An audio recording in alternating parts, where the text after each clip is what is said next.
हमारी आज की वुमेन ऑफ सब्सटेंस हैं रवीना टंडन जी।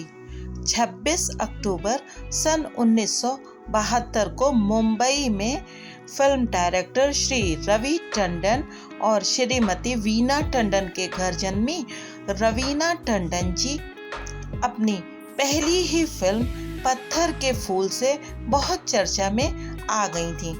लेकिन क्या आप जानते हैं कि रवीना जी फिल्मों में आना नहीं चाहती थी और पत्थर के फूल उन्हें अचानक ही मिल गई थी।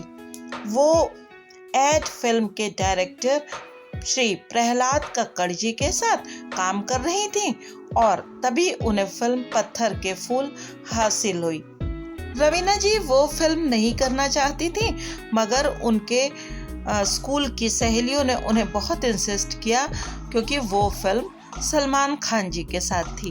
तो रवीना ने वो फिल्म कर ली और फिल्म बहुत चली और उसके लिए उन्हें फिल्म फेयर का बेस्ट न्यू कमर एक्ट्रेस का अवार्ड भी मिला। रवीना जी पर फिल्मों में कुछ बेहद खूबसूरत गीत फिल्माए गए हैं, जैसे फिल्म मोहरा का तू चीज बड़ी है मस्त मस्त गीत। और रवीना जी अपने कैरियर के टॉप पर थी जब एक फिल्म अभिनेता के साथ उन्होंने एंगेजमेंट कर ली और उस एंगेजमेंट के लिए और उस कमिटमेंट के लिए उन्होंने अपना फिल्म कैरियर दांव पर लगा दिया। सन 2002 में एक इंटरव्यू में उन्होंने उस रिलेशनशिप के बारे में सारी की सारी बातें बताई। उन्होंने कहा कि ये एंगेजमेंट अप्रैल 1995 में हुई थी और कुछ लोगों ने इसे शादी भी समझ लिया, लेकिन ये शादी नहीं थी। हम दोनों लोगों के पेरेंट्स दिल्ली से आए थे और उन्हीं में से किसी एक महिला ने उनके सर पर लाल दुपट्टा उड़ा दिया था और पंडित जी ने पूरे विधि विधान के साथ ये सगाई करवाई थी।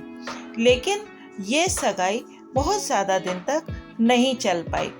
लेकिन इसके बाद लगभग 2 साल तक रवीना जी का कैरियर बिल्कुल ही खत्म हो गया था और वो अपने आप को इस सब से उबार पाने में थोड़ा समय ले रही थी। लेकिन रवीना जी बहुत ही हार्डकोर मटेरियल की बनी है और वो इससे बाउंस बैक कर गई और फिर से उन्होंने अपना कैरियर बना लिया और उन्हें फिल्म तमन के लिए एक नेशनल अवार्ड भी मिला।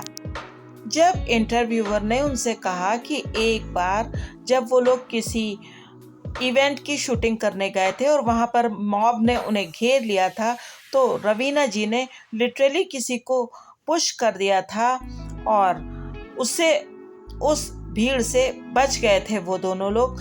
तब रवीना जी ने कहा कि वो हमेशा से ऐसी ही थी और जब भी किसी के साथ ऐसी समस्या आती है तो वो अपने आप ही ऐसी सर्वाइवल इंस्टिंक्ट सीख लेता है। इसी दौर में उन्होंने एक हादसा बताया कि जब वो श्री प्रहलाद कक्कड़ जी के साथ काम कर रही थी तो उन्हें अक्सर बस आदि से सफ़र करना पड़ता था और एक दिन ऐसे ही एक बस के सफ़र में उन्हें एक व्यक्ति परेशान कर रहा था। तब एक दूसरे व्यक्ति खड़े हुए और उन्होंने उस व्यक्ति को बहुत ज़ोर से डांटा और उससे कहा कि बच्ची को क्यों परेशान कर रहे हो। और रवीना जी कहती हैं आंखों में आंसू लिए मैं बस से उतर आई और मैंने उन व्यक्ति को धन्यवाद तक नहीं किया। लेकिन आज मैं ऐसी नहीं हूँ और अब इस तरह की बातों का पलटकर जवाब देती हूँ। रवीना जी ने शादी के पूर्व ही 2 बच्चियों को गोद लिया था, जिनमें एक 8 साल की थी और एक 10 साल की। वो बच्चियां रवीना जी को बुआ कहकर पुकारती थीं। अपने ब्रेकअप से लगभग टूट चुकी रवीना जी फिर से उठकर खड़ी हुई और दोबारा से उन्होंने अपना कैरियर बनाया। और इसके बाद आया वो मोड़ जबकि उन्होंने सन 2004 में डायरेक्टर अनिल थडानी जी से शादी कर ली और उसके बाद उनके एक बिटिया हुई और एक बेटा। बिटिया का नाम राशा है और बेटे का नाम रणवीर वर्धन। कुछ वर्ष पूर्व आई फिल्म बुढ़ा होगा तेरा बाप में उन्होंने श्री अमिताभ बच्चन जी के साथ बहुत अच्छा अभिनय किया है। रवीना जी हमेशा ही खुश रहती हैं और हंसती मुस्कुराती रहती हैं।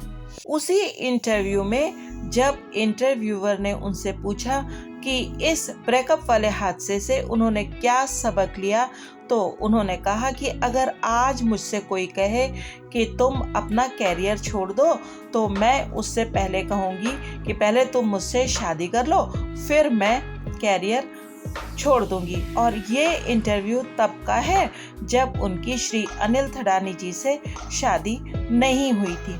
उन्होंने कहा कि लड़कियों को अपना कैरियर ऐसे ही दांव पर नहीं लगा देना चाहिए, लेकिन क्योंकि लड़कियां इमोशनल होती हैं और अपना सब कुछ उस रिश्ते को दे देना चाहती हैं जिस रिश्ते में वो पड़ती हैं, इसलिए लड़कियां ऐसे कदम उठा लेते हैं। हालांकि जिन दिनों की ये बात है, उस समय उनका नाम फिल्म अभिनेता अक्षय कुमार जी के साथ जोड़ा जाता था, पर सच क्या है ये तो वही दो लोग जान सकते हैं।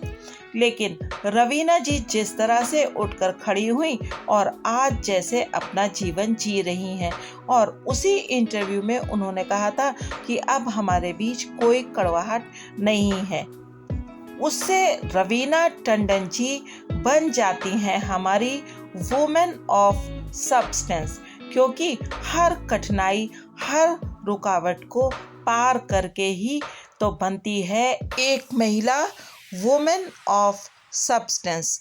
तो अभी 26 अक्टूबर को रवीना जी का 50वां जन्मदिन था, तो उन्हें बिलेटेड बहुत सारी बधाइयाँ और उनके आगे के जीवन के लिए बहुत सारी शुभकामनाएं मूवीज़ की सिनेमाबाजी परिवार की तरफ से।